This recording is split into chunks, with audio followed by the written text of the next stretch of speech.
YCP మంత్రి నోటి తుత్తరకి తెలంగాణ పోలీసులు భారీ షాక్ ఇచ్చేశారు. జగన్మోహన్ రెడ్డి ఊహించినటువంటి విధంగా రేవంత్ రెడ్డి సంచలన ఆదేశాలు జారీ చేశాడు.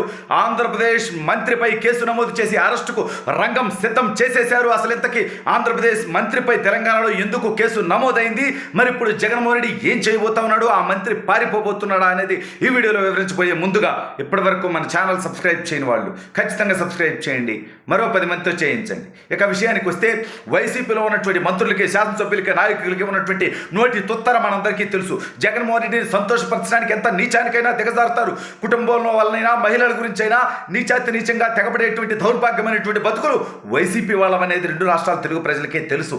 అయితే ఆ నోటి తుత్తరలో భాగంగా జగన్మోహన్ రెడ్డిని సంతోషపరచడానికి, అంటే ఈ మధ్య కాలంలో ఎమ్మెల్యేల టికెట్లు, మంత్రుల టికెట్లు, ఎంపీల టికెట్లు ఇక్కడి నుంచి అక్కడికి, అక్కడి నుంచి ఇక్కడికి లేపటం, కొంతమందికి అసలు సీట్లే లేకుండా లేపుతూ ఉండడంతో తన సీటు కాపాడుకోవడానికి జగన్మోహన్ రెడ్డి అనేటువంటి సైకో మనస్తత్వం కలిగినటువంటి వ్యక్తిని సంతోషపరచడానికి ఇష్టం వచ్చినట్టు కారు కూతలు కూసినటువంటి ఒక ఆంధ్రప్రదేశ్ మంత్రి అడ్డగోలుగా ఇరుక్కుపోయాడు. పైగా అతను ఒక ఉప ముఖ్యమంత్రి అనేటువంటి హోదాలో ఉన్నటువంటి వ్యక్తి. అతనే డిప్యూటీ సీఎం నారాయణ స్వామి. ఇతనిపై తెలంగాణలో పోలీసులు కేసు నమోదు చేసినటువంటి పరిస్థితి. ఈ కేసు నమోదు తర్వాత ఇప్పుడు తెలంగాణ పోలీసులు ఆంధ్రప్రదేశ్ ఉప ముఖ్యమంత్రిని అరెస్ట్ చేస్తే ఎవడి పొరువయ్యా తక్కువయ్యేది? ఆంధ్రప్రదేశ్ పొరువు తక్కువ కాదా? పక్క రాష్ట్ర పోలీసులు వచ్చి ఆంధ్రప్రదేశ్ ఉప ముఖ్యమంత్రిని అరెస్టు చేస్తే ఆంధ్రప్రదేశ్ పరువు ఏమైపోవాలి? సిగ్గుతో ఎక్కడ తలకాయలు పెట్టుకోవాలి? అతను మాట్లాడినటువంటి దౌర్భాగ్యపు మాటలేంటో తెలుసా? జగన్మోహన్ రెడ్డిని కొండెరిపప్పు చేసే మాటలు. జగన్మోహన్ రెడ్డిని కొండెరిపప్పు చేసే మాటలు మాట్లాడితే తెలంగాణ పోలీసులు ఎందుకు కేసులు పెడతారు? బీవీఆర్ పచ్చి నిజాలు చెప్పు అనొచ్చు, పచ్చి వాస్తవాలే చెప్తా ఉంటాను నేను. ఇతను కూసినటువంటి కారు కొత్తలు ఏంటంటే, నారాయణ స్వామి గారు వైఎస్ రాజశేఖర రెడ్డి గారి మరణానికి సోనియా గాంధీకి సంబంధం ఉంది. సోనియా ఈ అంశం మీద విచారం చేయాలి, సోనియా గాంధీ మీద ఒక అనుమానాలు ఉన్నాయి, రాజశేఖర రెడ్డి గారిని చంపించి వేసింది అనేటువంటి విధంగా ఇతను మాట్లాడితే దీని మీద తెలంగాణ కాంగ్రెస్ పార్టీ నాయకులు మల్లు రవి గారు, అదేవిధంగా మరికొంతమంది సీనియర్ కాంగ్రెస్ పార్టీ నాయకులు ఏపీ ఉప ముఖ్యమంత్రి నారాయణ స్వామిపై తెలంగాణలో కేసు నమోదు చేయడం జరిగింది. ఏమయ్యా, సోనియా గాంధీ గారు రాజశేఖర రెడ్డి గారిని చంపేపించారనేటువంటి అనుమానం ఉంటే అప్పుడే కదా మీరు రిలయన్స్ అంబానీ మీద కూడా ఆరోపణలు చేశారు. ఆ అంబానీ సన్నిహితుడు పరిమళ నత్వానీకి రాజ్యసభ ఇచ్చినటువంటి దౌర్భాగ్యుడి మీద మీకు అనుమానాలు రావట్లేదా నారాయణ స్వామి గారు? ఇవాళ షర్మిల గారు కాంగ్రెస్ పార్టీలో జాయిన్ అయ్యారే, మరి రాజశేఖర రెడ్డి గారిని చంపినటువంటి వాళ్ళ పంచన రాజశేఖర రెడ్డి గారి కుమార్తె వెళుతోందని చెప్పి షర్మిల గారి మీద నిందలు వేయదలుచుకున్నారా మీరు? అంటే మీ అధికారం పోతుందనుకుంటే, లేదంటే మీ తప్పులు బయటపడతాయనుకుంటే, ప్రజలు చీకొడతారనుకుంటే చిల్లర మాటలు మాట్లాడటానికి తెగపడతా ఉండారే, సిగ్గు అనిపించట్లేదా మీకు? మీ నాయకుడు అధికారంలోకి వచ్చి 4.5 సంవత్సరాలు అయిందే, రాష్ట్ర పోలీసు వ్యవస్థ మొత్తం అతని చేతిలోనే ఉందే, ఘటన జరిగింది కూడా ఆంధ్రప్రదేశ్ పరిధిలోనే. మరి ఎందుకు జగన్మోహన్ రెడ్డి గారు తన తండ్రి హత్య మీద విచారణ వేపించలేకపోయాడు అని నేను అడుగుతా ఉన్నాను. దానికి జగన్మోహన్ రెడ్డి కానీ, ఈ కారు కొత్తలు కూసినటువంటి మంత్రి కానీ సమాధానం చెప్పేటువంటి పరిస్థితిలో ఉన్నారా? తండ్రి హత్యని కూడా చివరికి రాజకీయానికి వాడుకునేటువంటి దౌర్భాగ్యం.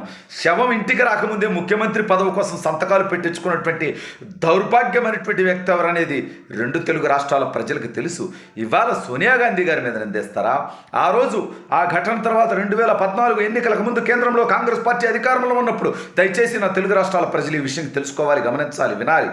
ఏంటంటే విజయలక్ష్మి గారు, జగన్మోహన్ రెడ్డి గారి తల్లి గారు ఆ రోజు ఏమన్నారంటే, మీరేమన్నా ఎన్నికల తర్వాత యూపీఏతో పొత్తు పెట్టుకుంటారా అంటే, పెట్టుకోవచ్చు, తప్పేముంది, యూపీఏతో పొత్తు పెట్టుకుంటే తప్పేముంది, ఎన్నికల తర్వాత నిర్ణయం తీసుకుంటామని చెప్పడం జరిగింది. అంటే రాజశేఖర రెడ్డి గారిని అత్యంత పాశవికంగా చంపింది సోనియా గాంధీ అనేటువంటి ఆరోపణ మీ దగ్గర, మీ మనసుల్లో ఉంటే, అది నిజమైతే ఆ రాజశేఖర రెడ్డి గారి సతీమణి విజయలక్ష్మి గారు సోనియా గాంధీ గారు నాయకత్వంలో ఉన్నటువంటి కాంగ్రెస్ పార్టీతో పొత్తు పెట్టుకుంటాము అని చెబుతారా?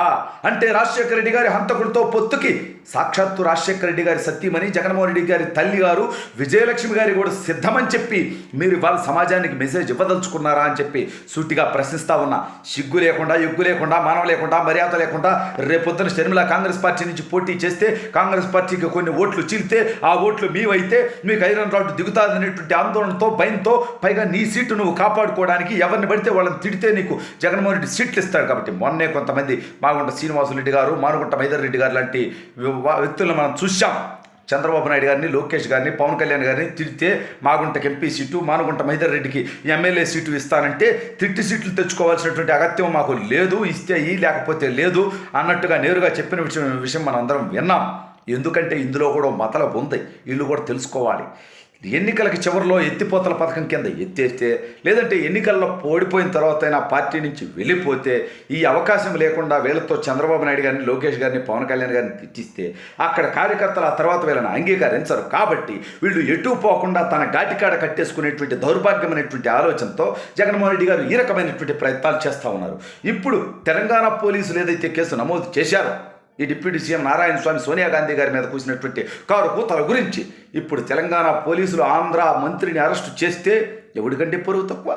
ఒక ఆంధ్రప్రదేశ్ పౌరుడిగా, ఒక ఆంధ్రప్రదేశ్కి సంబంధించినటువంటి వ్యక్తిగా ఖచ్చితంగా మా అందరికీ పరువు తక్కువ వ్యవహారం అవుద్ది. కనీసం ఉన్న 3 నెలలైనా ఇట్లాంటి పిచ్చి పనులు చేయకుండా ఉండండి.